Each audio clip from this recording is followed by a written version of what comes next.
무장공비가 왔는데 어디 동선에 어떻게 움직인다 이런 얘기가 나오니까 군에서 우리 기자들이 요구를 했죠. 군에다 헬기를 빌려서 일부 기자가 타고 그 무장공비가 움직이는 동선을 한번 보여줬으면 좋겠다.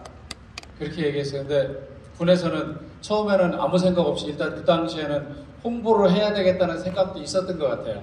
그래서 그러면은 누구 이렇게 해서 뽑아서 같이 타고 하늘을 돌자 뭐 이렇게 얘기가 됐는데 군에서 위에서 그렇게 위험하잖아요 사실은. 그러니까 다시 안 된다고 노를 했어요. 기자들이 항의를 하다가 1시간 정도 지나니까 다 떠났어요. 근데 저는 지금 이제 뭐 군기가 다 빠져있지만 그 당시에는 군기가 많이 들어있어가지고 젊기도 하고 또 다혈질이기도 하고 그래서 정말 제가 한 2시간을 졸졸 쫓아다니면 들들 못 갔거든요. 그랬더니 그 당시 거기서 이게 공보 업무를 하는 준장에 살짝 부르더라고요. 저만 잠깐 자기가 위하고 상의해 볼 테니까 1시간만 기다려달라는 거예요. 그래서 이제 계속 또 그냥 보챘죠. 계속 보챘어요. 또 보채고 그러니까 그쪽에서 물론 이제 그냥 뭐 색대를 쓰면은 기분이 나쁘니까 안 해주겠죠. 근데 이제 아부도 했다가 뭐 별 얘기를 다 해가면서 계속 또 쫓아다니니까 상부하고 상의를 한다고 그러더니 이제 기부사하고 얘기를 해서 사실은 KBS에다 헬기를 탈 수 있는 그걸 열어줬어요. 저녁 시간으로 따져서 지금으로 한 5시 반? 5시 반이니까 그때가 추석 전이었으니까 지금보다는 해가 좀 길었지만 좀 있으면 어두워지는 단계까지 갈 그럴 때였죠. 가니까 헬기가 30분만 차 타고 바깥으로 나가니 대기하고 있더라고요. 상공을 1시간 돌고 내려왔어요. 사실은 그거를 그래서 저희만 몰래 타고 해서 9시 뉴스에 톡으로 한 3분간 생방송은 아니고 거기서 촬영한 걸 갖고 내려와서 30분간 저희가 이제 취재한 거를 돌아오니까 한 7시 반 됐어요. 그러면 사실은 어제, 아니 일주일 전에 말씀드릴 때 영상을 촬영했으면 그 영상이 뭔가를 다 봐야 된다. 영상을 보고 기사를 쓰라고 말씀을 드렸지만 시간적으로 1시간 반 남았는데 영상 볼 시간이 없죠.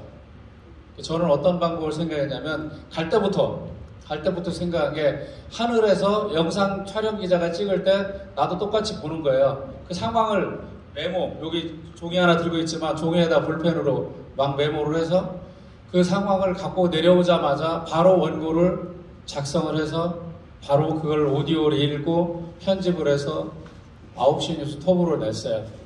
그랬더니 어떤 상황이 발생했냐면 그전에는 지금이야 뭐 그렇게 안 나옵니다만 그전에는 시청률이 제일 잘 나오면 한 평균 시청률이죠. 9시 뉴스 한 27, 8% 나왔는데 워낙 그 당시에 이 국민들의 어떤 안전하고 국가의 어떤 안전하고 관계된다고 생각을 해서 뉴스 시청률이 좀 올라가는 상황에서 거의 전쟁 같은 뉴스를 내보내니까 시청률이 33%가 나와서 당시 KBS 뉴스가 만들어진 이래 최고의 시청률을 기록했어요.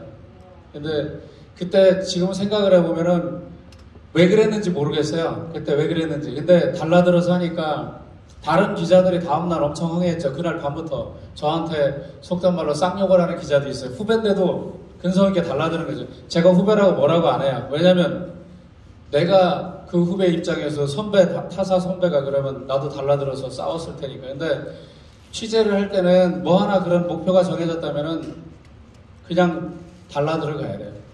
그러지 않으면은 그런 근성이 없으면은 사실은 아무것도 안 될 거예요. 이제 여러분들이 취재하면서 그런 이런 극한 상황이 되는 거는 거의 없을 거예요. 그렇지만 처음에 할 때 딱 하다 보면은 뭐든지 얘기가 안 되는 것 같아요. 이거 얘기 안 되는 것 같은데 저거는 얘기 안 되는 것 같은데 그런 느낌은 늘 받아요. 근데 어떻게 해야 되냐 그러면 끝까지 물고 늘어져야 돼요. 또 하나 그 비슷한 시기인데 그거 좀 전이죠. 지난번에 말씀드렸을 때 삼풍백화점 붕괴 그 얘기를 잠깐 드렸었습니다만 삼풍백화점이 붕괴됐을 때 붕괴되고 한 72시간 지났는데 당시 사건 캡이 저를 불러요. 저하고 또 다른 기자, 저하고 비슷하게 생긴 기자 불러요. 아마 캡이 입장했을 때는 생각했을 때는 쟤들이 그래도 깡다구가 좀 있다, 좀 독하다라고 생각을 했나 봐요. 그들이 오다를 주기를 삼풍백화점 지하로 무너진 그 공간을 툭 뚫고서 내려가 봐라고. 그래서 저희가 사실은 지하 식품 매장까지 내려가 봤어요. 지금 생각하면은 아마 절대 못하죠. 지금은 그렇게 하라고도 못해요. 그 언론사에서 만약에 그렇게 하면은 큰일 나요. 왜냐하면 사람의 생명하고 관계되는데 혹시 또 붕괴될지도 모르는 상황이 오는데 위험한데 내려보냈다고 그래서 아마 내려가라고 오다를 준 사람이 징계를 먹을 텐데 그 당시에는 뭐 사실은 뉴스 전쟁할 때니까 죽기 살기로 그렇게 했어요.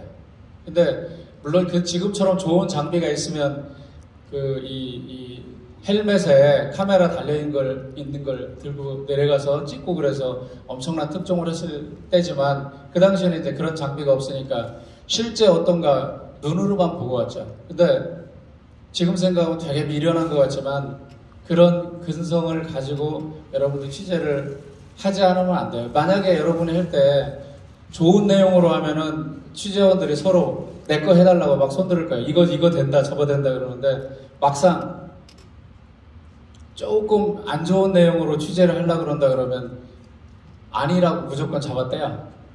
무조건 일단 잡아떼고 오는 거예요. 검찰에서 수사할 때 일단 수사 대상자는 일단 토낀다. 잡히면 부인한다. 뭐 이런 거 있잖아요. 그런 것처럼 막 그렇게 된단 말이에요. 그러면은 근성이 없으면은 에이 뭐 저 사람 말 들어보니까 아닌데 뭐 돌아보면은 나중에 보면은 사실은 그 사람이 거짓말하는 경우가 대부분이에요. 대부분. 왜냐? 사람 보통 때는 여러분들도 마찬가지고 저도 마찬가지고 보통 때는 대부분 다 착해요. 성선설 주장하는 거죠. 착해요. 근데 누구나 위기 상황이 오면 자기 유리하게 상황을 바꿔버려요. 거짓말도 하고 그런단 말이죠. 누가 취재를 하러 왔는데 내가 이게 좀 불편하다, 불리하다라고 생각하면은 거짓말을 하기 시작해요. 그래서 여러분들은 그런 거가 누가 오더라도 스스로 냉철하게 객관적으로 생각을 해서 집요하게 취재를 해야만 돼요. 그래야지만 취재거리를 찾아내고 취재를 제대로 할 수 있어요.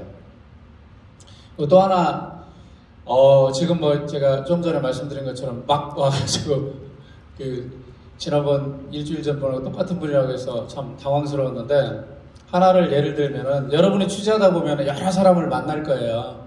근데 정말 그 취재원 하나하나에 대해서 그분들을 굉장히 소중하게 생각을 해야 돼요. 취재하면서 지금 유리하다고 그래서 지금 내가 취재의 편의를 위해서 그 취재원한테 거짓말을 한다든가 예를 들면 내 이거 좋은 내용이야 라고 취재해놓고 사실은 나중에 이게 프로그램을 보면은 반대로 거기를 저희 이제 표현으로 조지는 취재물을 방송을 하는 경우가 참 많이 있어요. 그런 사람도 있어요. 그렇게 해서 뭐 하나 하려고. 근데 그거는 진짜 오래 못 가요. 만약에 공격을 하려고 그런다 그러면은 정중하게 얘기를 해서도 사실 이런 부분에 대해서 우리가 취재를 하려고 그러는 거니까 여러분의 그쪽의 취재원한테 입장을 제대로 얘기해줘라. 당신의 입장을 다 살려서 프로그램에 반영을 하겠다. 이렇게 얘기를 해야 돼요. 근데 이제 거짓말을 하면은 안 돼요. 나중에 반드시 안 좋은 일이 있어요. 그 사람이 앙심을 품고 다른 걸로 공격하는 경우도 봤어요, 저는. 근데 이건 좋은 케이스 하나 아까 메모를 해서 했는데, 제가 사건 기자 때 용인에서 여기 국민기자단 중에서 혹시 가족도 있을지 모르겠지만 119 구조대 관련된 건데 큰 탱크에 거기 이 지하에 페인트 작업을 하다 여러분이 거기에 이제 질식됐다는 어떤 신고를 받고 119 구조대가 가서 구하다가 그분이 중독돼서 돌아가신 이 건이 있어요. 사실. 근데 이제 제가 취재 현장에 갔더니 거기 동생이 벌써 와 있더라고. 친동생이. 그럼 취재를 못하게 막아요. 왜 막냐 그랬더니 자기가 볼 때 기자들이 와서 있는 그대로 취재하는 걸 단 한 번도 못 봤다. 그러는 거예요. 거짓말하고 나중에 이상하게 해서 사람을 곤란하게 만든다. 우리 형 이미 죽었는데 이게 제대로 이 어떤 처리를 받아서 가족들이 제대로 보상도 받고 이렇게 해야 되는데 기자가 이상하게 보도를 하면은 국가에서 그렇게 해주질 않는다. 그렇게 얘기를 하더라고요. 그래서 내가 그래서 약속을 하겠다. 있는 그대로 하겠다. 하고선 그분을 설득을 해서 취재를 했어요. 9시 뉴스 나갔어요. 그리고 저는 사실 잊었죠. 제가 뭐 그런 분들까지 다 연락을 그 다음에 한 건 아니고 잊었는데 한 세월이 10년 지났어요. 10년도 10년은 안 지났나? 그게 지금 그 사람을 본 게 2002년 그리고 그분하고 그때 있었던 게 96년이니까 얼마나 95년인가? 그러니까 한 7년 됐죠? 근데 우연히 뭐가 있었냐면 제가 지난주에 말씀드렸지만 법조 기자를 한 적이 있었거든요. 검찰청 출입을 처음 했어요. 대검찰청 출입을 했는데 그 당시에 차정일 특별검사라는 분이 대통령 DJ의 그 이용우 게이트라고 하는 수사를 하면서 대통령 DJ의 그 아들들 관련 수사를 막 이렇게 하던 중이었어요. 근데 기억나시죠? 기억나는데 기자들이 경쟁이 치열하니까 그 당시에는 아마 신문 보면 일면 톱이 맨날 그 기사만밖에 안 났을 거예요. 몇 달을 그거만 났으니까. 근데 기자들이 처음 가면은 사실은 검찰청 출입은 되게 어려워요. 사람을 모르니까 검사도 모르고 수사관도 모르고 아무도 몰라요. 내용도 모르지만 스토리도 모르지만 사람을 모르니까 취재가 안 되잖아요.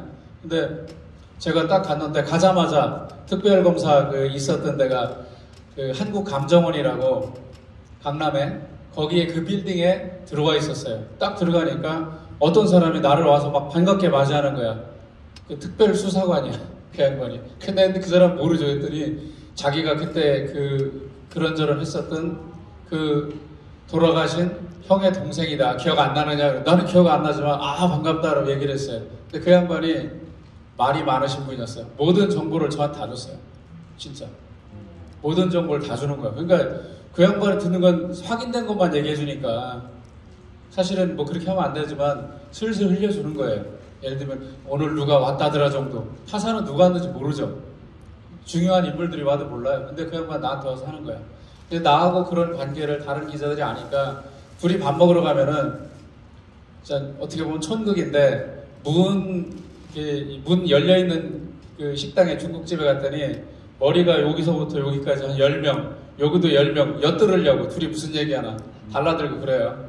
그 정도로 이렇게 하는데 사람의 인연이 그렇게 소중하기 때문에 취재원 하나하나에게 그렇게 잘하셔야 돼요. 그리고 거짓말은 절대 하지 마시고 그리고 끈기 해버리면 그 사람들은 여러분의 그런 노력들에 대해서 감동을 먹기 시작하고 그러면은 그 사람들이 좋은 취재거리를 또 줘요. 예를 들어서 그런 것들이 하나를 취재하게 되면 또 다른 게 연결이 되게 돼 있거든요. 취재를 열심히 하는 사람은 계속해요. 왜 계속하느냐? 내가 하나를 취재하면은 좋은 취재원을 만나면 그 사람은 그것만 있는 게 아니라 관심이 많잖아요. 제보를 하는 사람들은 사회 돌아가는, 경제 돌아가는, 정치 돌아가는 이런 거에 관심이 많은 사람들이에요. 그러면은 내가 보니까 어디에 뭐 있더라 또 알려줘요. 그리고 내가 직접 가보면 또 보여요. 요거 되는구나. 근데 이제 그러면은 그런 걸 메모를 했다가 다시 취재를 하는 거죠. 기자들 중에 이제 좀 초보에 가까운 사람들은 딱 갔어요. 취재를 하러 갔어요. 근데 취재를 하러 갔는데 오늘은 내가 이런 걸 목표로 갔어. 저의 예인데 오늘은 제가 옛날에 공항 출입을 좀 한 적이 있었어요. 공항 출입을 해서 인천공항이 막 생겼을 때 즈음이야. 한국공항공사라고 지금은 김포공항하고 지방공항 이렇게 다루는데 예전에는 공항관리공단이라고 그랬어요. 근데 거기에도 이제 인천공항하고 하면서 인천공항이 국제선 다 맡으니까 돈이 안 되잖아요. 그래서 열심히 하려고 회사 이름을 한국공항공사로 바꿔서 출범해서 김포공항에 이제 제대로 하려고 그걸 했어요. 첫날 테이프 커팅하는 날이에요. 좋은 내용이지. 국제선을 처음으로 조금 열었어요. 그래서 그걸 보도했는데 현장 딱 가보니까 내가 생각했던 좋은 거 말고가 엄청 보이는 거예요. 진짜. 근데 첫날에 이 잔칫날에 가서 그걸 보도하면 안 되잖아요. 그래서 첫날은 제가 하려고 하는 의도를 가진 것만 다 했어요. 다음날 또 갔어요. 왜냐면 그 다음날 똑같으니까. 원래 그런 거 열면은 뭐 질서도 없고 뭐 엉망인 거 많잖아요. 다음날 그걸 다 훑어가지고 그 다음에는 지금은 뭐 그런 타이틀이 없는데 옛날에는 저희 그 뉴스에는 현장 추적 1, 2, 3, 4라는 코너가 있었어요. 타이틀 딱 돌고 그 다음에 고발을 하는 거야. 한 2, 3분. 사실은 그게 고발을 했어요. 뭐 잘못된 건 아니니까 제가 틀린 얘기를 한 건 아니니까. 근데 그 당시 공항공사 사장이 우리 잔칫날 와가지고 보고 그 다음날 이렇게 하는 게 어딨냐고 나한테 나중에 섭섭하다고 그러더라고요. 근데 뭐 잘못한 건 없으니까 내가 틀린 얘기를 한 건 없으니까 뭐 그냥 넘어갔는데 항상 다닐 때는 내가 취재한 거를 하고 또 다른 것도 항상 봐요. 그러면은 끈기 있게 쳐다보면은 새로운 게 또 보여요. 새로운 게 보여요. 그러면 그거는 메모를 했다가 별도로 해야 돼요. 별도로. 하나에 다 담으려고 그러면 안 돼요. 여러분들 취재하다 보면은 한꺼번에 다 담으려고 그래요. 10가지. 사람들은 사실은 여러분들이 이제 유튜브에 올리는 거를 목표로 하고 있는 거니까 길이를 지난주에 말씀드렸지만 아무리 길게 만든다 해도 5분 이상 못 만들어요. 한 주제로. 그리고 사람들이 재미없는 거 5분 이상 하면 안 봐요. 글도 너무 길면 안 보잖아요. 그죠? 짧게 임팩트 있게 하는 것만 딱 보고 넘어가지. 누가 길게 그 메일 보내주는 사람이 보내주면은 보다가 그래 중단한단 말이죠. 동영상도 똑같아요. 그래서 그냥 길면 좋은 거로 생각해서 무조건 길게 하는 사람들이 있는데 그러면 안 봐요. 길면은 많은 정보가 담기죠. 근데 보는 사람들은 안 봐요. 그건 아니죠. 어차피 조회수로 한다면서요. 전 잘 모르지만. 그러니까 하나의 지난주에도 제가 말씀드렸지만 하나의 한 주제만 담아라. 그래서 거기에서 넣어야 될 내용은 2개에서 3개 정도 중요한 팩트만 정보를 전달하면 돼요. 그러면 사람들이 아하 이런 거구나. 잘못된 것도 아하 얘들이 이런 잘못을 했구나. 그래서 이렇게 고쳐야 되는 게 맞는 것 같구나 라고 생각을 하는 거죠. 좋은 내용도 마찬가지예요. 누가 어느 갔는데 맛집이 엄청나게 좋았다 쳐요. 근데 거기 보면 왜 맛집인가에 대해서 설명을 할 거 아니에요. 예를 들면 조리사의 조리 방법이 좋다라든지 그 할머니의 어떤 그 손맛이 뭐 좋다든지 설명하면 사람들 보면서 아하 그러는 거지. 거기에 뭐 예를 들면 좋은 게 한 15가지 됐다고 그러고 15가지 다 설명하면은 사람은 보면서 저 집이 뭐가 좋은지를 몰라요. 나중에는 시험 공부를 한다고 할 때 여러분들이 예전에 이제 학창시절로 돌아가 보세요. 그래서 공부를 하는데 한꺼번에 예를 들면 이 벼락치 공부죠. 뭐 이 국사 공부를 했다 쳐. 그럼 100페이지를 다 읽고 들어가요. 그럼 머리 좋은 사람 많이 기억하지만 몇 개나 기억납니까? 기억 안 나죠? 2번, 3번 봐도 기억이 안 나요. 왜? 너무나 많은 정보를 단기간에 집어넣기 때문에 그래요. 이런 여러분들이 앞으로 만들어야 될 프로그램도 그래요. 너무나 많은 정보를 하나에다 다 넣으면은 사람들은 안 봐요. 보고선 이해 못하는 것도 있지만 아예 안 봐요. 왜? 머리 아프니까. 요새같이 복잡한 세상 속에서 머리 아픈 거 누가 좋아해요? 유튜브에 나오는 지난번에도 임영웅 제가 노래 얘기했지만 임영웅 노래나 들으려고 그러고 심플하게 살고 싶은 거거든요. 그래서 여러분들 프로그램 만들 때도 심플하게 만들으셔야 돼요. 길이 3분을 절대 넘기시면 재미가 없을 것 같아요. 3분 막상 만들어 보려고 하면 굉장히 어렵거든요. 거기에 중요한 내용은 2개 내지 3개. 정말 하나 더 넣고 싶다 그러면은 4개. 그 이상 되면 안 돼요. 전화번호 010에 뭐 몇천 이렇게 하잖아요. 자릿수가 3개에서 4개까지밖에 안 되잖아요. 5개 넘어가면은 인간의 뇌가 고장나서 입력이 안 된다는 거예요. 4개. 3개가 제일 좋고 맥시멈이 4개라는 거거든요. 그래서 항상 그 이상 넘으면 안 돼요. 그런 식으로 제작을 여러분들이 하면 좋지 않겠나 하는 생각을 하고 항상 갔을 때는 내가 취재하는 것 그거에 집중하고 나머지 거는 흘려라. 그리고 그걸 옆에다 메모를 해서 다음에 보강해서 다시 취재 그것만 다시 해라. 그런 말씀을 드리는 거예요. 왜 이런 말씀을 드리냐면 제목이 좋아야 제목이 잘 나와야지 좋은 기사예요. 여러분 신문 기사나 방송 기사 봤는데 제목 예를 들면 방송 뉴스 나오는데 밑에 하단 자막 나오죠? 뉴스 앵커가 말할 때. 근데 그게 무슨 말인가 모르면은 실제 뉴스 내용도 들어봐도 뭔 말인가 몰라요. 제목을 잘못 뽑았다는 거는 그 프로그램을 만든 사람이 실패한 거예요. 실패한 거예요. 제목이 어렵다는 것은 내용이 어렵다는 거고, 내용이 어렵다는 것은 실제 어려울 수도 있지만 제작하는 사람이 그 제작해야 되는 거를 제대로 이해를 못해서 시청자들에게, 국민들에게 보여줘야 될 메시지를 제대로 전달 못했다는 거예요. 그래서 여러분도 항상 제목 뽑는 연습을 해야 돼요. 신문 기사 제목은 어떻게 뽑았나, 방송은 어떻게 뽑았나. 제가 지난주에 말씀드릴 때 자막에 대해서 얘기했었잖아요. 1박 2일에 나영석 PD는 KBS를 그만두고 나가면서 혼자 나간 게 아니라 그 자막을 뽑는 작가를 데리고 같이 나갔어요. 그래서 지금은 별도로 회사를 만들어서 소위 떼돈을 벌고 있죠. 근데 방송이나 이런 데서 자막이 얼마나 중요하냐면, 그 제목이 얼마나 중요하냐면 사람들은 그거를 보고 달라들어서 봐요. 그걸 잘 뽑으면은 프로그램이 잘 만들어졌다고 해서 시청률이 막 올라요. 아까 말씀드렸던 1박 2일이 대표적인 그런 거고, 옛날 슈퍼맨이 돌아왔다라고 하는 프로그램도 그걸 자막을 잘 뽑아가지고 시청률이 잘 나왔었어요. 근데 어떤데, 예를 들면 예능 프로그램 얘기하는데 자막을 무슨 뭐 뉴스 하듯이 이렇게 하면은 사람 또 안 보잖아요. 그런 것처럼 여러분들은 여러분에 맞는 자막을 뽑아야 되는데, 그 자막은 뭐냐면 사실 제일 중요한 자막은, 첫 번째 자막은 타이틀, 제목이에요. 제목을 뽑아야 돼요. 제목도 어떤 제목 보면은 요새 잘 못하는 사람들이 그러는데, 텔레비전이 옛날 4:3에서 16:9니까 어떻게 돼요? 거기다가 뭐 집에 가정에 있는 텔레비전 60인치 이상씩 되죠? 크죠? 그러니까 하단이 엄청 길어요. 자막을 거기에 한 30줄, 30글자가 들어가게 뽑는 사람이 있어요. 그거는 잘 못 뽑았다는 뜻인 거예요. 자막은 15자를 넘어가면은 사람의 눈이 안 들어와요. 15자를 넘어가면. 한 자막에.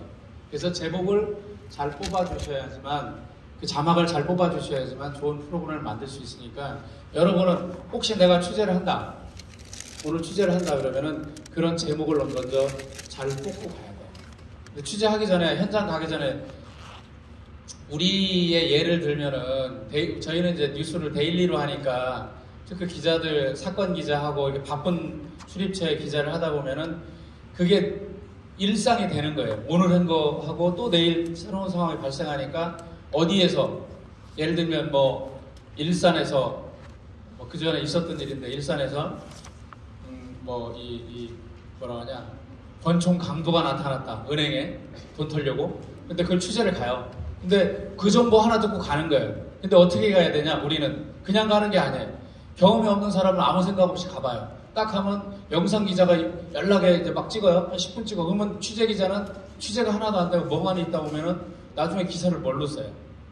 못 쓴단 말이에요. 그럼 어떻게 해야 되냐? 그런 한 건이 딱 있다 그러면은 가기 전에 알아볼 걸 기초적인 차 타고 움직이면서도, 이동하면서 전화로 확인하고 그래야 돼요. 팩트를 챙긴다 이거죠. 그러면 그러고 팩트를 챙긴 다음에, 챙길 수 있는 팩트를 챙긴 다음에 현장에 가면 어떤 상황이 벌어져 있을까를 그림으로 그려야 돼요. 권총 강도가 어떻게 했다라고 그러는데 가보면 권총 강도는 이미 없을 테고, 당연히 없겠죠. 이미 이 경찰에서 잡아갔을 거 아닙니까? 그러면 가면은 우리가 영상에 담을 수 있는 영상은 뭔가? 뻔하죠. 은행의 창구 정도잖아요.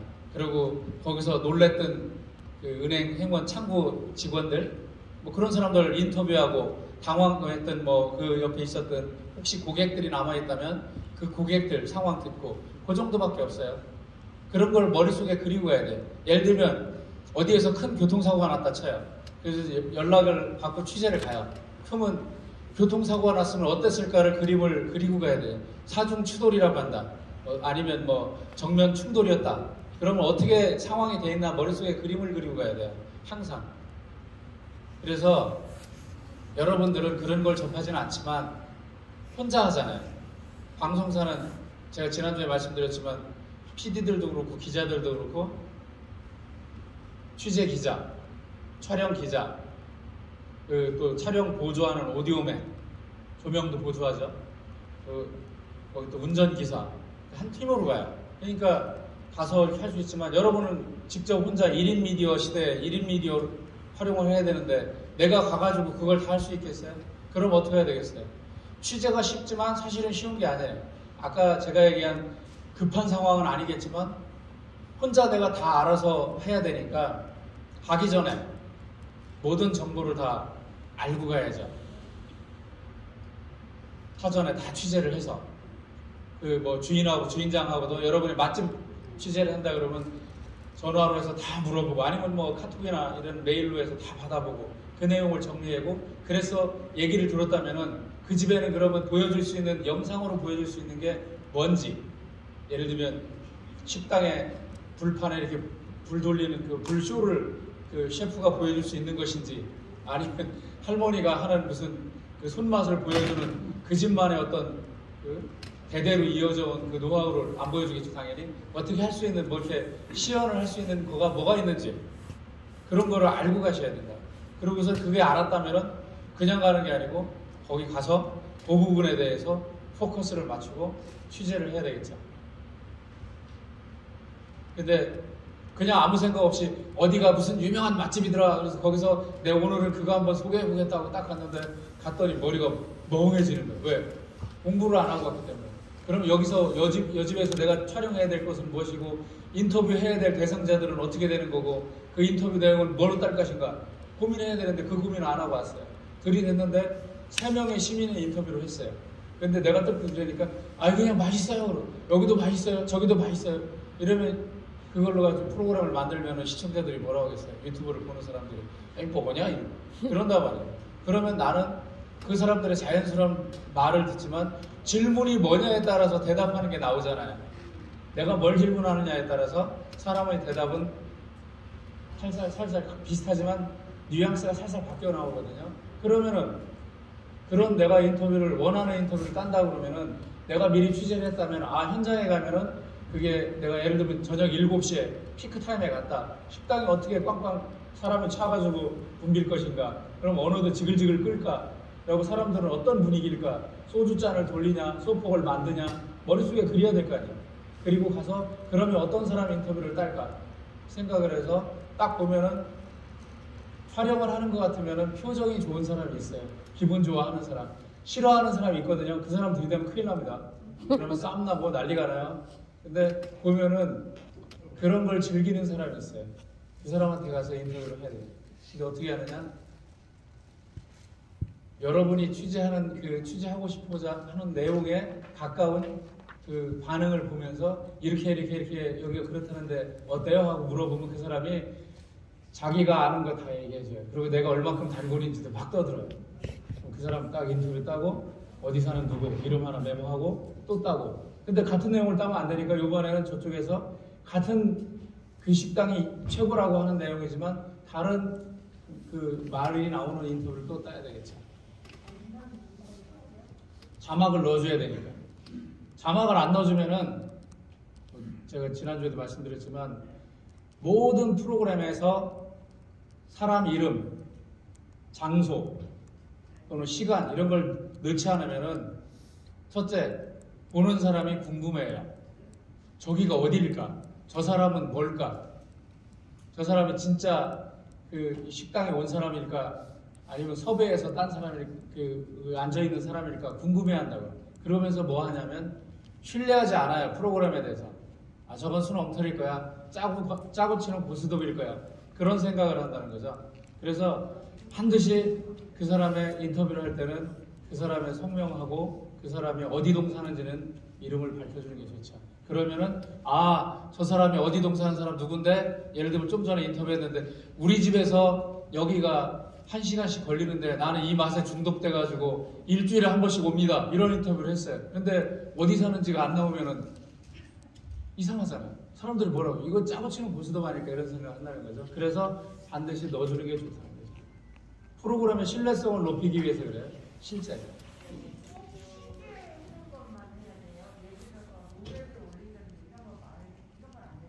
어떤 거였어요?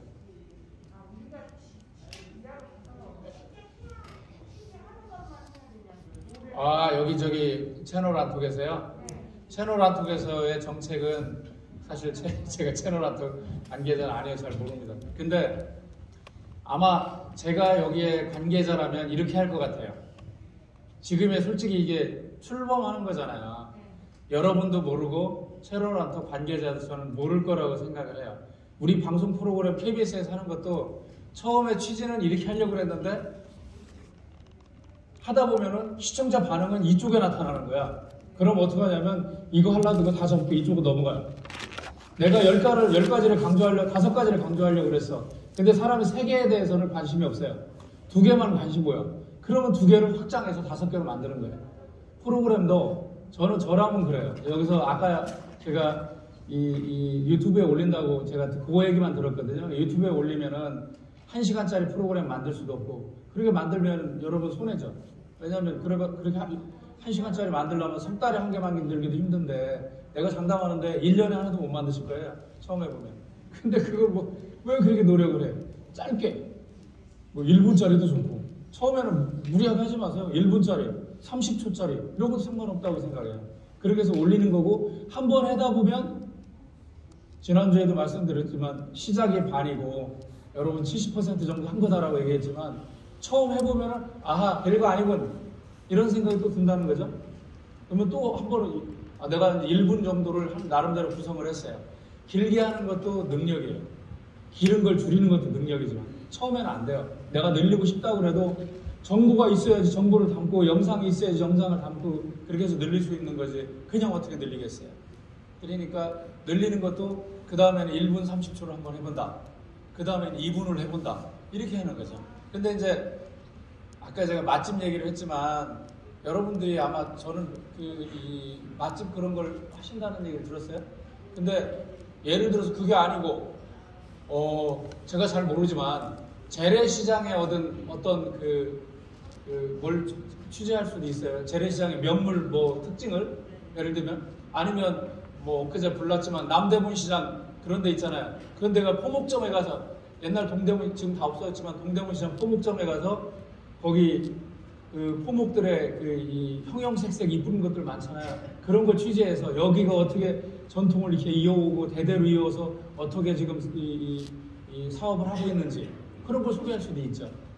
근데 어떤 거 할지는 모르지만 기본적으로는 취재 방식은 비슷하다고 봐요. 제가 보면은 여러분들이 할 수 있는 거는 저희 기자들이 했던 것과 요새 이 방송사에서 하는 교양 프로그램 중에 생생정보통 또는 6시 내 고향 이런 거 있잖아요. 그런 것처럼 재미도 주고 정보도 주고 이렇게 하는 거가 사실은 처음에 접근하기 쉽겠죠. 게다가 이제 지금 말씀하신 것처럼 나는 노래로서 어디를 어필할 수 있다 그러면 노래를 한번 해보시는 것도 괜찮아요. 노래 임영웅 정도나 아니면 송가인 정도 부르시면은 조회수 엄청나게 올라올 겁니다. 그러면 제가 보면 여기 그만두시고 그거로 넘어가실지도 몰라. 예를 들면 그런 거죠. 근데 프로그램이라는 것은 정해져 있는 건 없는 것 같아요. 지금 시대에. 예전에는 우리 때는 우리가 기자로서 한참 활동할 때는 딱 어떤 정형화된 틀이 있어요. 거기서 벗어나면은 제작 완성도가 떨어진다 그렇게 봤어요. 지금도 뉴스도 우리는 그렇게 봐요. 그 시각이 있어. 근데 시청자들은 그런 개념이 없어요. 시청자들은 뭐냐? 재미있으면 돼요. 재미있으면. 저희 회사 퇴직한 선배 중에 하나가 유튜버를 하시는 분이 있어요. 옛날 제가 경제부 있을 때 같이 근무를 했던 선배님이신데 그분은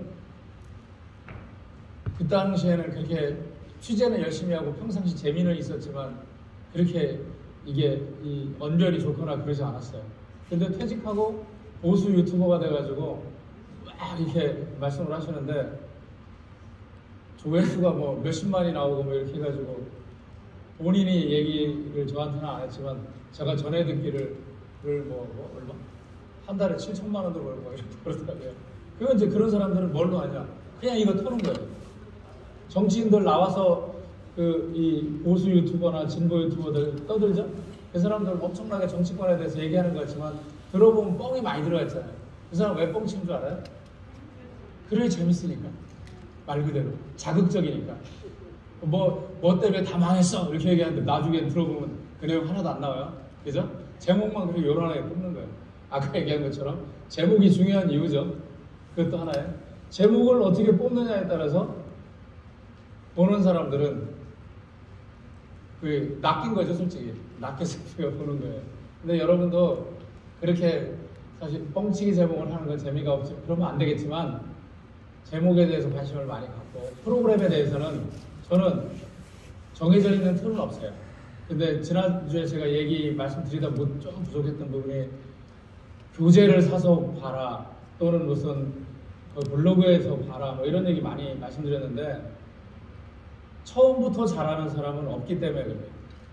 처음부터 잘하는 사람은 절대 없어요. 지난주에도 말씀드렸지만 모방은 창조의 어머니다. 저희는 지금은 이제 인터넷에 다 올라와 있지만 그 당시에는 인터넷에 안 올라오던 시대고 한 프로그램을 뉴스를 하면 옛날에 책자로 우리 그날 나간 아이템에 대해서 제목 그리고 이 모든 거를 오디오를 원고를 쓴 거 누군가 이게 뭐라고 해야 되냐 이 속기사 같은 사람이 쳐가지고 그걸 책자로 만들어서 매일 다음날 갖다 주고 그랬어요. 그러면 초보 기자들이 오면은 그거를 읽어보는 게 일이었어요. 선배들은 이럴 때 어떤 상황일까? 예를 들면 그런 거예요. 추석날 KBS는 전통적으로 도로의 상황을 다 귀성하니까요. 귀성길 상황을 전해준단 말이죠. 근데 해마다 그걸 하니까 어떻게 했어요? 비슷할 거 아니에요? 그러니까 작년에 누구 선배가 했다는데 그 내용이 어떤가 내가 보는 거야. 내가 입사해서 한 3, 4년 차 되면 경험이 있으니까 잘하겠지만 입사 1년 차인데 그런 중차대한 오다가 떨어질 수 있어요. 추석 전날 헬기를 타고 상공을 돌면서 교통 상황 흐름을 취재를 해서 보도를 해라. 2분짜리 하나 만들어라. 그렇게 했어요. 그럼 내가 뭘 해야 될지 모르잖아요. 어떻게 해야 되겠어요? 작년에 추석에는 누가 어떻게 했나 한번 읽어보고 설날에는 누가 어떻게 했나 읽어보는 거야. 그러고 그거를 부족하면 1년 전 거 또 읽어봐요. 읽어보면 한 3개 보면은 그 중에 누가 더 잘한 게 있고 더 못한 게 보여요. 그러면 나도 이렇게 하면 되겠구나 하고 내 아이디어가 또 들어가는 거죠. 모방만 해서는 안 돼요. 표절이 되어버리니까. 그런 내용을 본 다음에 여기다가 나는 이런 거 하나를 더 넣으면 어떨까라는 생각을 해서 그걸 더 담아서 메시지를 전달하면 좋죠. 그런 게 많아요. 예를 들면 봄 되면은 양재동 같은데 꽃시장 있잖아요. 거기서 봄에 이제 아직 사실은 봄이 안 왔어요. 3월이 됐어. 또는 입춘이 지났어. 3월이 됐어. 바깥에는 사실 오늘만큼은 아니더라도 영하예요. 패딩 입고 다녀. 근데 사람들한테 패딩 입고 다닌다고 이렇게 보도하면 안 되니까 3월 됐으니까 뭔가 뉴스에서는 봄 소식을 전해야 되잖아요. 전할 수 있는 방법은 비닐하우스 안에 꽃시장 같은 데. 그런데 가면 이미 봄이 왔어요. 거기는 겨울에도 봄이니까 사실은. 거기 가서 취재를 하는데 거기 가서 좀 취재해보라 라고 이제 아까 사건 기자들이 주로 하거든요. 캡이 이제 오다를 줬어요. 근데 내가 머릿속에 안 들어간다고 가만히 있으면 되겠어요? 뭔가 고민을 해야 될 거 아니에요. 그러면 고민할 때 보면은 작년에는 안 했어도 재작년에 그 몇 년 거만 이렇게 자료를 보면은 그런 게 있어요. 비슷한 거. 항상 비슷한 게 있어요. 찾아보는 거. 이렇게 하면 상황 가면은 현장에 이런 상황이 벌어지겠구나 라고 그림을 그릴 수 있잖아요. 그래서 남 거는 어떻게 되는지를 먼저 보는 게 중요하다는 거예요. 여러분이 여기서 강의하는 저도 사실은 처음인 거지만 여러분도 진짜 기자로 처음이니까 뭘 어떻게 해야 될지 모를 때니까 무조건 일단 보는 게 좋다는 거예요. 그래서 많이 보는 거죠.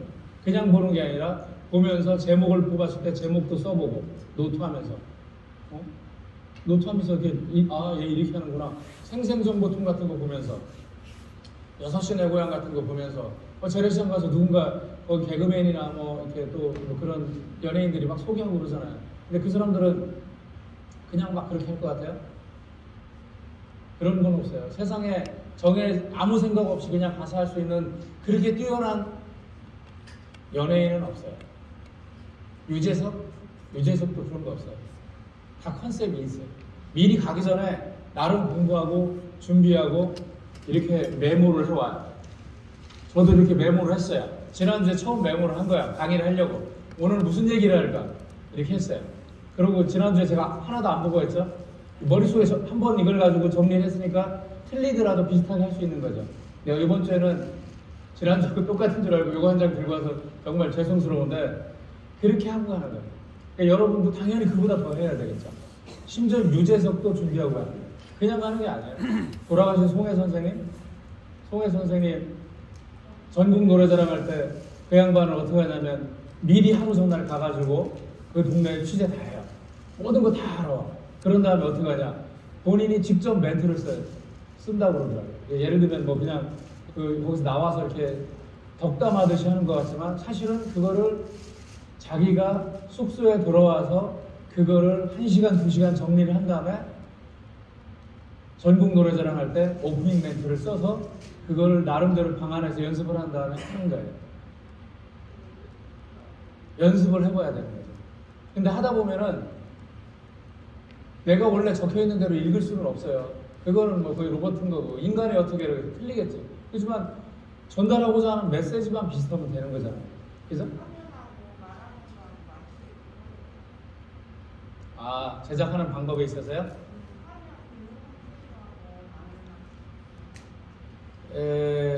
제작 방법에 대해서 지난주에 말씀드렸지만 예를 들면 말을 정말 잘하는 누구라고 해야 돼? 이창명 옛날에 그 짜장면 배달하시던 이창명 같은 분이 오면은 혼자 막 2, 3분 떠들잖아요. 그것도 컨셉이 있고 떠드는데 그렇게 할 수 있으면 그게 제일 좋을지도 몰라요. 맛집에 딱 들어왔어요. 제가 맛집을 소개해보겠습니다. 여기가 뭐 3대째 내려오는 무슨 맛집입니다. 여기는 뭐를 어떻게 만들고 제가 한번 들어가서 보겠습니다 하고 쑥 열고 문을 들어갔어요.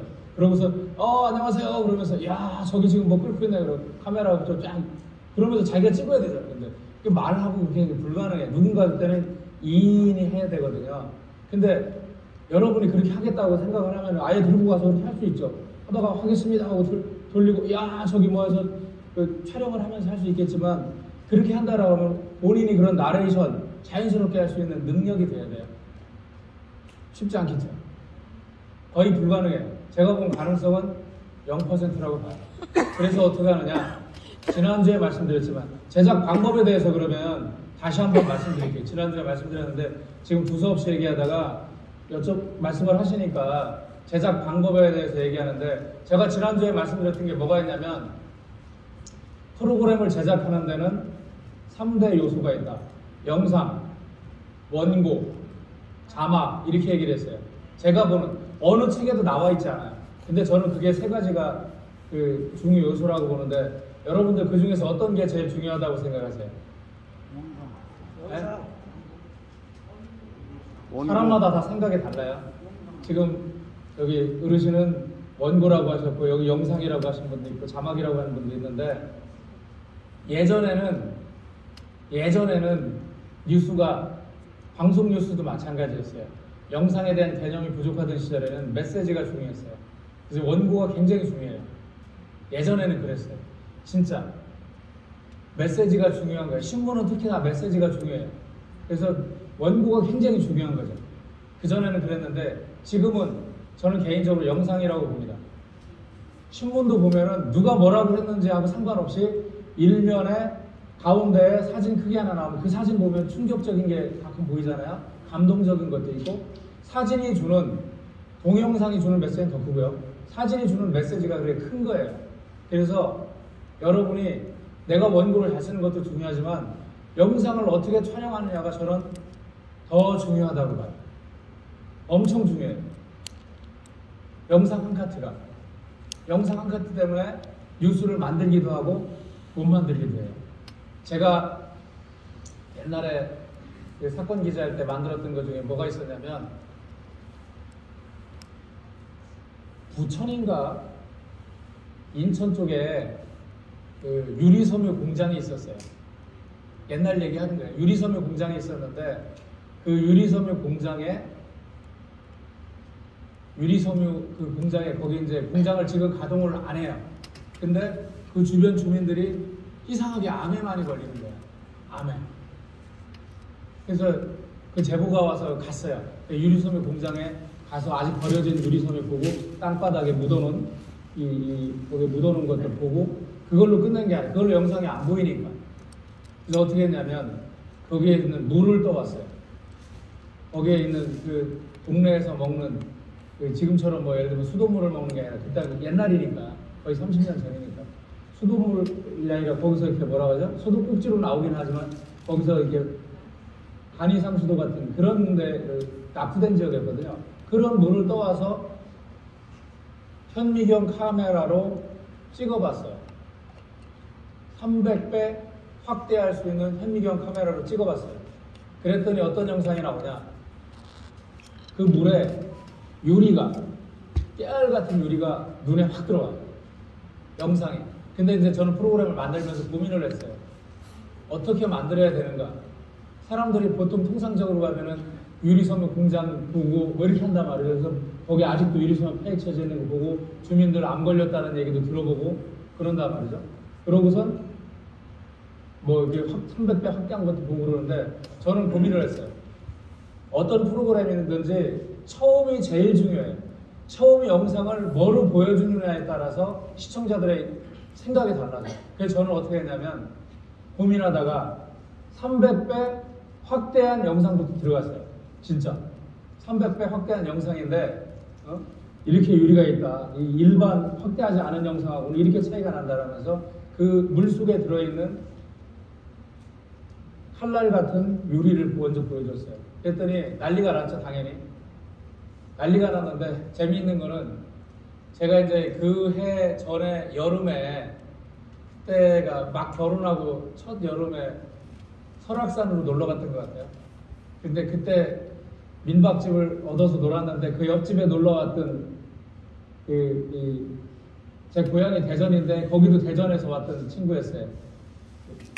국민학생. 근데 그 국민학생이 저한테 전화했더라고요. 다음날. 그 뉴스 보고. 충격적이어서. 그 정도로 느낌이 확 오는 거거든요. 그래서 영상이 뭐가 중요한지에 대해 고민하고 영상이 정말 중요한데 내가 오늘 촬영한 것 중에서 어떤 영상이 제일 중요한가에 대해서 고민을 해야 돼요. 그래서 기사를 원고를 써도 제일 중요한 영상 부분에 있어서 포커스를 맞춰서 해야 돼요. 만약에 영상이 없다 그러면 우리는 어떻게 하냐면 어떤 때는 그래픽으로 승부할 때도 있어요. 아까 말씀드린 것처럼 이 일산에 제가 아까 권총강도 얘기했죠. 근데 이미 상황이 없어. 그러면 설명할 수 있는 게 아무것도 없잖아요. 그러면 그래픽으로 이거를 어떻게 시청자들에게 전달할 수 있을까를 고민했어요.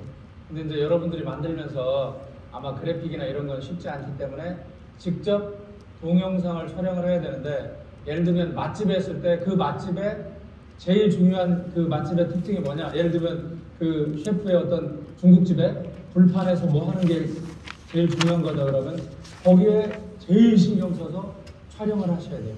멀리서도 찍고 가깝게 클로즈업에서 찍고 줌인에서 들어가서 찍고 갖고 있어야 돼요. 그러면서 그 불판을 어떻게 그 사람이 불판 쇼를 보여주는지 그래서 심지어는 그 불판 쇼가 멋있으면은 그거를 그냥 뉴스 흐름에 잠깐 넣는 게 아니라 그 사람 불판 쇼하는 거를 한 30초 보여줘도 돼요. 나레이션 안 하고 그 소리 지글지글 끄는 소리 다 나오잖아요. 뉴스가 아니기 때문에 아까 6시 내 고향이나 생생정보통처럼 PD들이 만드는 프로그램처럼 만들어서 나레이션 없이 그런 영상을 보여주세요. 근데 어떤 데 갔는데 그 80 넘은 할머니의 어떤 뭐라 할까 여러 가지 섞어서 뭐라고 하죠. 제가 음식을 만들 줄 몰랐는데 그런 어떤 조리 방법이 있다 그러면 그 할머니가 안 보여주면 모르겠는데 혹시 보여준다고 하면은 그거를 제대로 잘 찍어서 할머니가 어떻게 하는지를 보여주는 것도 좋은 방법이죠.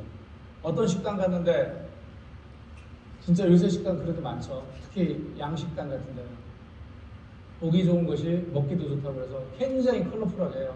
딱 가면은 일단 젊은 친구들은 사진부터 찍어요. 한 10분 찍어. 저희 딸도 그래요. 밥 먹으러 가면은 딱 집으려고 그러면 잠깐 그래요. 못 먹게 해요. 일단 촬영을 해야 돼요. 와이프도 그래요. 근데 그런 것처럼 영상미가 중요한 게 있어요. 근데 그때는 뭐가 중요하면 색감이 중요한 거예요. 봤을 때 화려한 거. 아, 고급지구나. 고급지구나. 이 식당은 음식이 참 고급지게 나오는 거구나. 이런 느낌이 들게 한다 그러면 그 부분을 잘 찍어야 되겠죠. 그런 부분.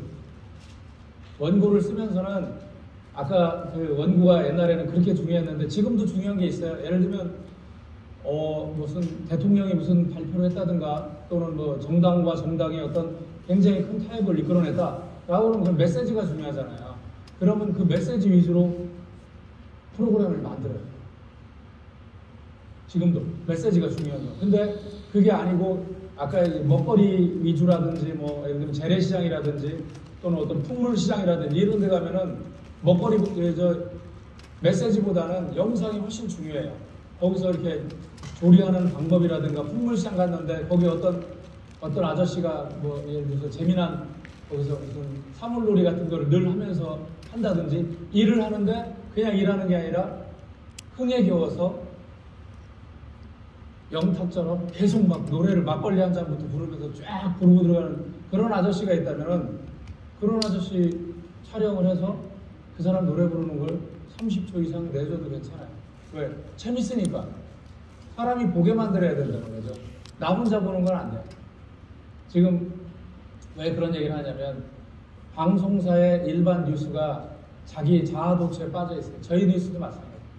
프로그램 만드는 애들이 자기만 즐거워해. 나중에 보는 사람들 보면 내가 취재했던 취재원들 그리고 내 가족들 우리 회사 동료들 나머지 시청자들은 그냥 보긴 보는데 별 감흥이 없어요.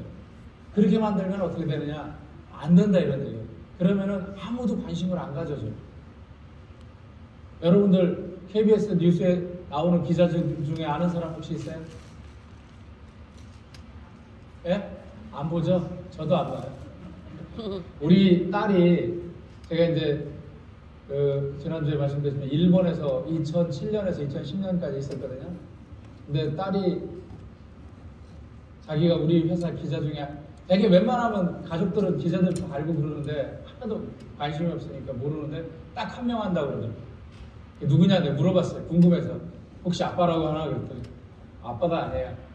박대기 기자를 안다고 그러더라고요. 박대기 기자라고 유명해졌어요. 왜 그냥 오늘 어제처럼 눈이 왔어요. 근데 입사한 지 얼마 안 돼 초짜야. 초짜인데 눈이 오면은 이제 중계 그 차를 연결을 해서 눈 오는 소식을 전하는데 이 친구가 약간 고지식한 건지 멍청한 건지 그 뚱뚱한데도 머리도 별로 없어 젊은 애인데 근데 그냥 거기서 눈 올 때까지 가만히 대기하고 있었어요. 그래서 눈에 이렇게 하얗게 소복소복 쌓였어요. 근데 뭐라 그러냐 이메일 주소를 웨이팅 박인가 이렇게 적었어요. 그래서 사람들이 그 다음부터 이제 박대기 기자가 아주 유명한 사람이 된 거예요. 진짜예요. 이거 싫어합니다. 네, 맞아요. 사람들은 그런 어떤 진짜 그 전달하고 하는 메시지가 아닌 거에 꽂히는 수가 있어요. 여러분들이 만들려고 하는 프로그램도 내가 전달하는 메시지하고 상관없이 다른 거에 꽂힐 수가 있어요. 시청자들이. 하나 재미난 얘기를 하면은 이번에 월드컵 축구 얘기 하나 해드릴까요? 월드컵 축구를 첫 경기를 하고 나서 봤어요. 봤더니 우리 와이프가 그러는 거예요. 웬만하면 그런 얘기 안 하거든요. 저도 나름 잘생겼다고 생각해서 내가 기분 나쁠까봐. 와이프가 조규성 얘기를 하는 거예요. 조규성이죠, 그 키 큰 친구. 조규성이 잘생겼다는 거예요. 그러면서 딸은 지금 일본에 있거든요. 딸하고 카톡 전화를 하는데 딸도 조규성이가 치더라는 거예요. 이미 여성분들은 조규성에 꽂혔구나. 저는 알았어요. 다음날 와가지고 점심 때 지금 후배죠. 회사에서 보직 간부로서 일하는 친구한테 조규성 잘생겼다는 프로그램을 만들면 사람들이 뭐라고 해요? 다들 잘생겼다고 생각하는데 KBS에서 축구 선수한테 잘생겼다 얘기만 하면 사람들이 뭐라고 해요? KBS가 이상하게 한다고. 그러면 그렇게 만들면 안 되고 조규성이라고 하는 새로운 스타가 이렇게 나왔는데 주눅들지 않고 이렇게 뛰었다라는 소개를 하면서 조규성의 그림을 계속 보여주면은 시청률이 올라요. 시청률이 많이 올라요. 조규성이가 인스타 팔로워가 2만이었는데 사흘 만에 200만으로 늘었어요. 진짜예요. 싫어합니다. 그 다음에 골 2개 넣으니까 더 올라갔죠. 엄청나게 올라갔어요. 안정환이 왜 아주머니들이 좋아했어요? 안정환이가 골도 많이 넣고 잘했다고 그러지만 안정환이가 최대 장점은 이쁘게 생겼잖아요. 잘생겼단 말이에요. 여성분들이 좋아하는. 그래서 뜨는 거라는 거죠. 그래서 사실은 영상이 중요하다는 말씀을 드리는 거예요. 영상 중요한 말씀을 또 다른 걸 한번 빠져볼까요? 약간 딴 길로 나가는 건데, 대한민국에서 윤석구 감독이라고 하는 드라마 감독이 있어요. KBS에 있었어요. 그 사람이 처음 만든 히트한 작품이 가을 동화라는 게 있어요. 가을 동화라고 해서 시청률이 40%가 넘었어요. 그 당시 미니 시리즈로. 그때 송혜교가 나오고 송승헌이 나오고 뭐 이랬던, 그리고 어머니로서 김혜숙, 얼마 전에 결혼하시는 선우은숙인가 그분이 어머니로 나오고 그랬었는데, 그거는 한국적인 프로그램이었어요. 영상미도 있지만 거기는 한국적인 프로그램, 한국 사람들의 사랑이라고 하는 것은, 제가 지금 옆길로 살짝 센 거예요. 한국 사람들은 남녀 간의 사랑을 사랑이라고 보질 않아요. 한국 사람들의 사랑은 지금은 바뀌고 있지만 예전에는 어땠냐면 부모와 자식 간의 사랑을 사랑이라고 봐요. 그래서 엄마하고 딸이 절절한 거, 엄마가 딸이 바뀐 것도 모르고 그 딸을 이뻐하니까 그런 거 보면 사람들이 눈물을 흘리고 시청률이 막 올라가는 거예요. 시청률이 올라가요. 그랬던 건데, 그 윤석구 감독이 두 번째 만드는 드라마가 겨울 연가라고 하는 드라마를 만들었어요. 지금 국민들은 겨울 연가가 대박이 났다고 해서 겨울 연가가 훨씬 시청률이 좋았다고 생각해요. 근데 겨울 연가는 KBS에서 방송할 때는 지금으로 생각하면 높은 거지만 그때는 뭐 그저 그랬어요. 20%대였어요. 절반이 됐죠. 근데 일본에 수출을 했어요. 일본 NHK에 수출을 했어요. KBS가. 근데 NHK에서 NHK 수신료 제도는 지금 대한민국과 좀 달라요. 거기는 일반 지상파 수신료가 책정이 돼 있고 위성 수신료는 또 달라요. 근데 NHK가 위성에다 처음 틀었어요. 근데 그 드라마의 특징은 뭐냐면 송승헌이보다 더 크고 더 고급스럽게 생긴 배용준이가 나와요. 그리고 지금은 고인이 됐지만 박용화라고 하는 친구도 나오고, 여자 배우도 송혜교 씨가 좀 섭섭할지 모르지만 더 훤칠한 최지우라고 하는 사람이 나와요. 그리고 더 이제 그 예쁜 영상에 관심을 많이 가져서 그 감독이 남이섬을 가가지고, 남이섬을 되게 이쁘잖아요. 가보셨겠지만 그렇게 거기 영상을 많이 촬영해서 보내줬어요. 일본에서 난리가 났어요. 위성 채널을 했더니 위성 채널을 보겠다라고 하고 수십년 내겠다고 일본 국민들이 달라들었어요. 한 번 트니까. 두 번 트니까 더 달라들어. 시청률은 더 높이 올라오고. 세 번 틀었어요. 그래서 막 난리가 난 거예요. 그래서 NHK가, KBS는 그거 만들어가지고 그 당시 한 400억 정도 벌었을 거예요. NHK는 얼마를 벌었냐? KBS한테 아마 한 2억, 3억에 사갔겠죠. 근데 뭐 그 당시에는 그거면 충분히 받았다고 생각했는데 4천억을 벌었어요. 4천억을 벌었어요. 근데 왜 그랬냐? 일본 애들은 영상미를 엄청 중요시하고, 일본 애들은, 일본가 채널 혹시 보신 분 있을지 모르겠지만 걔들은 세계 자연유산, 세계 문화유산, 영상이 되게 이쁘잖아요. 세계 자연유산, 세계 문화유산 시리즈를 사서 그냥 막 틀어요. 그래도 시청률이 높아요. 그리고 아까 얘기한 겨울연가, 그러니까 영상이 이쁜 데다가 출연 배우들이 이쁘니까 그렇게 나온 거예요. 그리고 일본 사람들은 사랑을, 남녀 간의 사랑을 사랑이라고 생각을 해요. 우리하고 달라요. 그래서 우리나라에서 실패한 겨울연가라는 드라마가 한류의 시초가 됐어요. 그게 터지고 나서 뭐 그 다음에 대장금이라는 것도 터지고 뭐 이렇게 했는데, 대한민국 최초의 한류 드라마가 그 한국에서는 뭐 그저 그랬던 겨울연가라는 것이 됐는데, 그 당시에는 그게 영상미의 최고 높은 수준으로 갔기 때문에 그랬던 거예요. 근데 그 이후로 한국에 어떻게 바뀌었냐? 한국도 영상미를 굉장히 중요하는 드라마로 바뀌었어요. 예를 들면 몇 년 전에 했던 사랑의 불시착 혹시 보셨어요? 처음에 어떻게 시작해요? 처음에 보면은 드론을 띄워가지고 비무장지대를 싹 훑어요. 영상이 끝내주죠. 왜? 한 번도 못 본 데인데 거기 비무장지대를 드론으로 영상을 보니 얼마나 이쁘겠어요. 옛날 태양의 후예는 뭘 보여줬어요? 영상을. 거기 보면 기억 안 나시는지 모르겠지만 그리스인가 뭐 어디지, 유럽 쪽 어디에 굉장히 예쁜 그 이 바닷가 어디를 보여줬단 말이죠. 그런 거를 보여줘야지만 지금 우리 시청자들도 봐요. 어디다 여기다 댈까요? 아니 떨어져 있는 거 이게 붙이고 있기 좋으니까요. 그래서 영상을 여러분은 저는 드라마를 예를 들었지만 사람들은 영상에 꽂힌다는 거예요. 영상에. 그래서 촬영할 때 내가 오늘 많은 생각하지 말고 내가 오늘 갈 때 반드시 보여줘야 되겠다는 영상은 3개 이상 생각하면 안 돼요. 딱 그것만 목표로 해서 그것만 집중적으로 보여주고 그거에 포커스를 맞춰주면은 사람들이 그것 때문에 뿅 갈 수 있어요. 예를 들면 아까 주단시장 갔는데 형형색색 예쁜 그런 어떤 주단을 보여주는 거에 포커스를 맞춘다든지 아니면 그 셰프의 엄청난 이 도마 이 뭐죠 이 정신없이 이게 하는 그 뭐라고 하죠 그거 칼질 이거를 보여준다든지 그것도 예술이거든요. 잘 보여줘. 그럼 가서 뉴스 프로그램이 아니니까 그 사람이 그거로 엄청난 유명한 셰프다 그러면은 한번 칼질 얼마나 잘하는지 한번 보여주세요. 그러면서 한번 시키는 거야. 그러면 그 사람이 신이 나서 보여줄 거야. 근데 잘했다 그러면 그걸 한 1분 보여줘봐야 여러분이 나레이션 열심히 한 것보다 이 뭐랄까 조회수가 어떨 것 같아요? 제가 보면 훨씬 높을 거예요. 그죠? 그런 식으로 정말 하나 내가 포커스 맞추고 싶은 걸 맞춰서 보여주는 것도 좋은 방법이다라는 것을 말씀을 드리는 거예요. 영상. 메시지도 아까 얘기한 것처럼 그 프로그램에 따라서 메시지가 중요하지만 그런 영상이 중요한 프로그램도 메시지가 없으면 사람들이 뭐야? 또 이렇게 할 수 있거든요. 여러분 기자니까. 그러니까 그 영상에도 메시지를 넣을 때도 반드시 한 3개 정도는 메시지를 넣어줘야 돼요.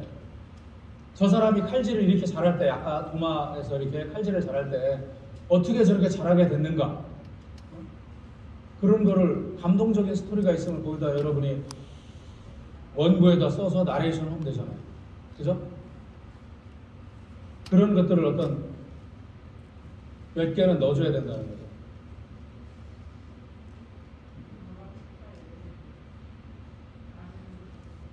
그거야 뭐 이제 앉아서 쓰다 보면은 지금은 이렇게 머리가 정리가 안 되지만 여러분들도 앉아서 쓰다 보면은 한번 하다 보면은 이거 비유는 좀 맞지 않는데 바늘도둑이 소도둑 된다 이 비유는 맞지는 않지만 처음에는 잘 안 돼요. 근데 몇 번 하다 보면 잘 돼요. 그게 막 아이디어가 떠올라. 근데 이거는 이 연필로 적거나 이렇게 하지 않고 노트북에 앉아서 하실 거잖아요. 그죠? 노트북에 앉아서 하다 보면은 좋은 아이디어가 떠올라요. 지금 그리고 그런 아이디어가 떠올랐다. 좋은 단어가 떠올랐다. 어떻게 앉아? 어떻게 하나? 반드시 메모를 하세요. 기자들은 기자 수첩이라는 거 하나씩 들고 다녀요. 그 들고 다니는 이유가 취재하면서 쓰는 것도 있지만 좋은 아이디어가 떠올랐다. 메모를 해요. 가다가 내가 어디를 갔어요. 쭉 가다가 저기 뭔가 보여. 저거 해야 되겠다 그러면 그거 나름대로 제가 제목이 중요하다 그랬죠. 제목을 하나 딱 정하는 거예요. 그럼 하나의 아이템이 되는 거예요. 가서 이제 취재를 하는 거죠. 그래서 항상 메모를 하셔야 돼요. 단어, 워딩 하나에 따라서 어떤 때는 엄청 커요. 정치인들은 말 하나를 하더라도 굉장히 고민해요. 자기가 쓰는 건 아니지만 정치인들이 예를 들면 뭐 당 대표나 당 원내대표 이런 사람들, 최고위원 이런 사람들이 요일별로 돌아가면서 회의를 해요. 근데 거기서 나와서 한마디씩 해요. 그냥 아무 생각이 없이 그냥 하는 게 아니에요. 고민을 해요. 누가 고민하냐? 정치인이 본인이 하는 경우도 가끔 있지만 대부분은 그 밑에 있는 보좌관들이 해요. 젊은 보좌관이 내일 아침에 우리 어른이 나가서 그 멘트 한마디 해야 되는데 뭔가 속된 말로 기똥찬 거 하나 해야 돼요. 이런 거 고민을 해요. 심지어는 기자들한테 물어요. 어떤 거 하면 좋겠냐고. 나 같으면 이런 거 하겠다. 얘기해요. 해줘. 그러면 딱 해서 써. 근데 그 워딩도 보면은 압축된 말이 자기가 말을 멋지게 해야지 방송에서 그거를 뉴스에서 딱 잘라서 넣어주거든요. 그러니까 보면은 굉장히 말을 보면은 굉장히 어렵게 누구를 공격한다 그러면 공격도 막 잔인하게 하잖아요. 그 이유가 뭐냐면 그렇게 자극적으로 해줘야지만 먹어주니까. 그런 거 있거든요. 그래서 여러분들이 그런 건 안 하지만 좋은 단어가 떠올랐다 그러면 메모를 하셔야 돼요. 반드시. 그게 메모를 열심히 하는 기자들이 사실은 취재를 잘하는 기자입니다. 매물을 열심히 하는 사람들은 제목도 잘 뽑아요. 아까 제목이 좋아야지 내용도 좋다라고 말씀드렸지만 실제 그래요. 카스님 메모를 잘하는 이미 뉴스가 났다라고 하는 거는 어떤 뉴스를 할지를 모르겠지만 생각하기 나름이죠. 생각하기 나름이에요. 예를 들면 여러분이 진짜 무슨 정치권에 있는 그런 예를 들어서 오늘 민주당의 더불어민주당의 이재명 대표가 뭐라고 얘기했다라는 것을 기사를 쓸 리는 없지만 그 사람이 쓴 거를 내일 내가 또 쓰면 이상한 거잖아요. 그런 건 안 되죠. 근데 맛집 소개를 했다 쳐. 예를 들어서 맛집에 여기 대방역 사거리에 있는 무슨 맛집을 소개했는데 그 아저씨 도마 이 솜씨가 장난이 아니더라. 이게 이 불판 돌리는 실력이 장난이 아니더라. 이런 걸 어디에 썼다 쳐요. 예를 들면 누가 했다 쳐. 나 모르는 누군가 했어. 근데 내가 또 하면 뭐 안 될까요? 예를 들면 조용필의 무슨 노래를 임영웅도 부르더라고요. 내가 보면은 또 하셔도 괜찮습니다. 그 틀린 얘기가 아니잖아요. 지금도 그 사람이 하고 있잖아. 그 식당에서. 제가 보면은 남이 했으니까 안 한다. 이런 거는 예를 들면 여기 같이 있는 분 중에서 이분이 했는데 일주일 후에 이분이 하면 이상하지. 그죠?